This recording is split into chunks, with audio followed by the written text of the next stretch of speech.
नमस्कार दोस्तों, ट्रिक्स की पंचायत में आपका स्वागत है और हमारी आज की पंचायत का विषय है सामान्य प्रबंधन अर्थात जनरल मैनेजमेंट। दोस्तों, ये हमारी जनरल मैनेजमेंट के 500 प्लस एमसीक्यू सीरीज़ का पार्ट 6 है। यदि आपने इसके पहले के पार्ट नहीं देखे तो उन्हें भी देखिएगा, जिनकी लिंक आपको नीचे डिस्क्रिप्शन में मिल जाएगी। इस सीरीज़ को दोस्तों हम आगे भी कंटिन्यू करेंगे, इसलिए यदि आपने अब तक इस चैनल को सब्सक्राइब ना किया हो तो अभी सब्सक्राइब करें व बेल आइकन को प्रेस कर दें, जिससे आगे आने वाले वीडियो के नोटिफिकेशन आपको मिल सकेंगे। चलिए दोस्तों, वीडियो स्टार्ट करते हैं। पहला क्वेश्चन है, मेस्लो के अनुसार जो व्यक्ति प्रेम, संबंधता, स्वीकार्यता तथा मित्रता की तलाश करते हैं वह किस आवश्यकता स्तर पर स्थिर होता है?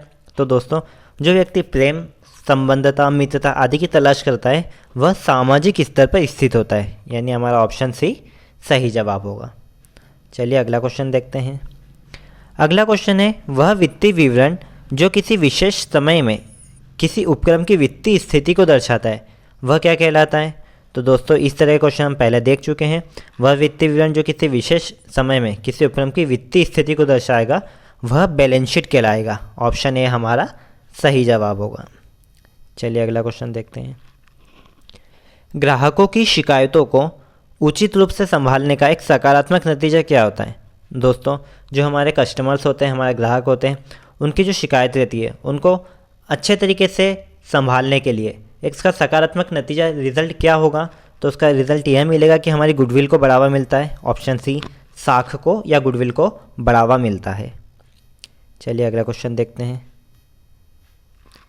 संचार प्रक्रिया के घटकों में सही क्रम की पहचान करें। जो संचार होता है उसके जो स्टेप वाइज स्टेप होती है वो किस स्टेप में होता है उसकी सही पहचान करनी है।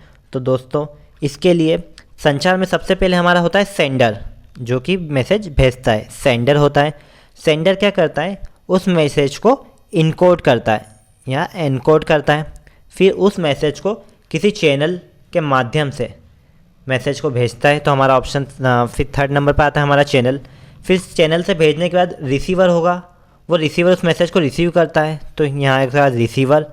उसके बाद रिसीवर मैसेज को प्राप्त करने के बाद उस मैसेज को डिकोड करता है, जो कि पहले इनकोड की गई थी इसलिए उसके पहले डिकोड करेगा, तो उसके बाद आएगा डिकोडर, और फिर उस मैसेज का फीडबैक भेजता है, यानी फीडबैक। तो हमारा ऑप्शन ए सही होगा।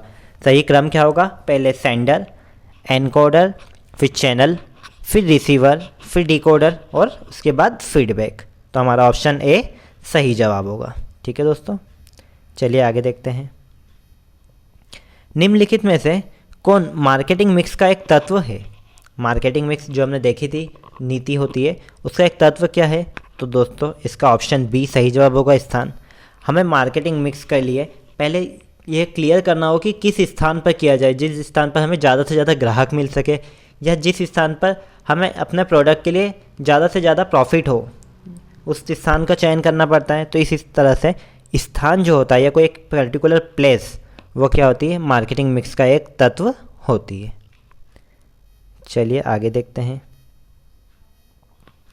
किसी कंपनी के उत्पाद या प्रोडक्ट को बेचने के लिए किसी व्यावसायिक व्यक्ति को दिया गया एक विशेष अधिकार क्या कहलाता है?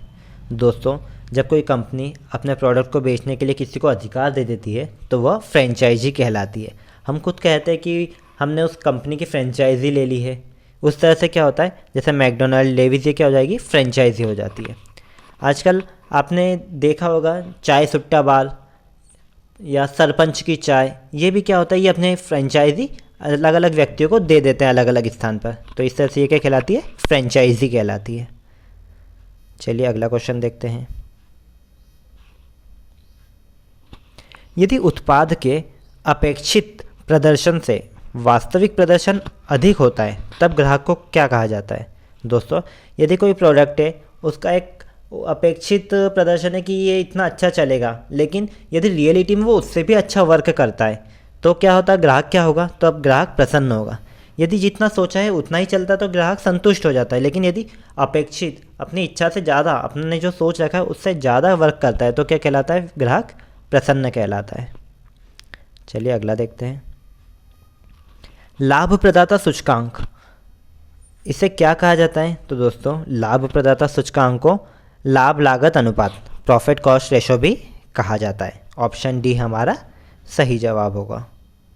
चलिए अगला देखते हैं। बंधपत्र। बंधपत्र, डिबेंचर एवं आवधिक कर्ज किसके हिस्से होते हैं? बंधपत्र यानी मॉर्गेज लोन कह सकते हैं आप।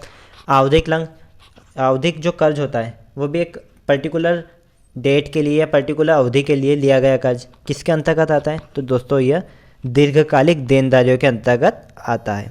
बंधपत्र, डिबेंचर या जो आवधिक कर्ज होते हैं किसके अंतर्गत आते हैं? दीर्घकालीन देनदारियों के अंतर्गत आते हैं। चलिए अगला देखते हैं। निम्नलिखित में कौन अप्रत्यक्ष संपत्ति का एक उदाहरण नहीं है? अप्रत्यक्ष संपत्ति यानी इंटेंजिबल एसेट्स जो कि दिखाई नहीं देती है। तो कौन एक इंटेंजिबल एसेट्स का उदाहरण नहीं है?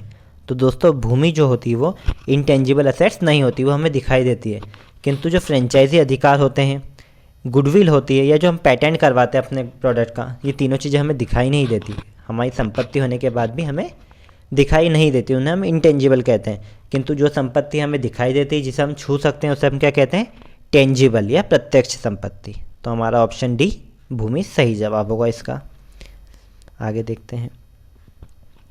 एक व्यवसाय द्वारा लाभ या हानि को निर्धारित करने के लिए तैयार कथन को क्या कहते हैं? तो दोस्तों जब कोई भी बिजनेस अपना लाभ या हानि निर्धारित करने के लिए एक कथन तैयार करता है, उसे हम लाभ या हानि विवरण या प्रॉफिट एंड लॉस अकाउंट कह सकते हैं। ठीक है दोस्तों, ऑप्शन सी हमारा सही जवाब होगा। चलिए अगला देखते हैं। प्रत्येक वर्ष मूल्यह्रास किस पर लगाया जाता है? मूल्यह्रास यानी डेप्रिसिएशन। डेप्रिसिएशन प्रत्येक वर्ष किस पर लगाया जाता है? तो दोस्तों डेप्रिसिएशन जो होता है वो स्थायी परिसंपत्तियों पर लगाया जाता है। दोस्तों जो स्थायी संपत्तियाँ होती है वो दीर्घकालिक संपत्ति होती है हमारी, उसमें हम दीर्घकालिक व्यय करते हैं, उसे हम सालों साल तक, कई सालों तक उसका यूज़ करते हैं। तो उस पर हर साल यूज़ करने पर उसकी जो गिरावट आती है या उसका जो डेप्रिसिएशन होता है उसे हम डेप्रिसिएशन कहते हैं, जो कई तरह के मेथड से लगाया जा सकता है। डिमिनिशिंग बैलेंस मेथड, स्थायी मेथड, इस तरह से कई मेथड होती है जिसके द्वारा हम इस पर डेप्रिसिएशन लगा सकते हैं। चलिए आगे बढ़ते हैं। निम्न में से कौन सा एक अमूर्त स्रोत है? अमूर्त यानी इंटेंजिबल स्रोत है। प्रौद्योगिकी, मशीनरी, कच्चा माल या पूंजी? तो दोस्तों मशीनरी, कच्चा माल, पूंजी, ये तीनों को हम देख सकते हैं, किंतु प्रौद्योगिकी या टेक्नोलॉजी होती है उसे हम नहीं देख सकते। इस तरह हमारा ऑप्शन ए टेक्नोलॉजी या प्रौद्योगिकी अमूर्त स्रोत होगा। ठीक है दोस्तों, चलिए आगे बढ़ते हैं। अगला क्वेश्चन है, एक पूरे संगठन के लिए बड़े फैसले लेने के लिए कौन जिम्मेदार होता है? तो दोस्तों कोई भी संगठन हो, उसके अंतर्गत यदि बड़े फैसले लिए जाते हैं तो वह फैसले शीर्ष प्रबंधक द्वारा लिए जाते हैं। जो शीर्ष प्रबंधक होते हैं वही बड़े बड़े फैसलों को लेता है। चलिए अगला देखते हैं। अपवाद का सिद्धांत। अपवाद का सिद्धांत के प्रतिपादक कौन थे? तो दोस्तों अपवाद का सिद्धांत किसने दिया था?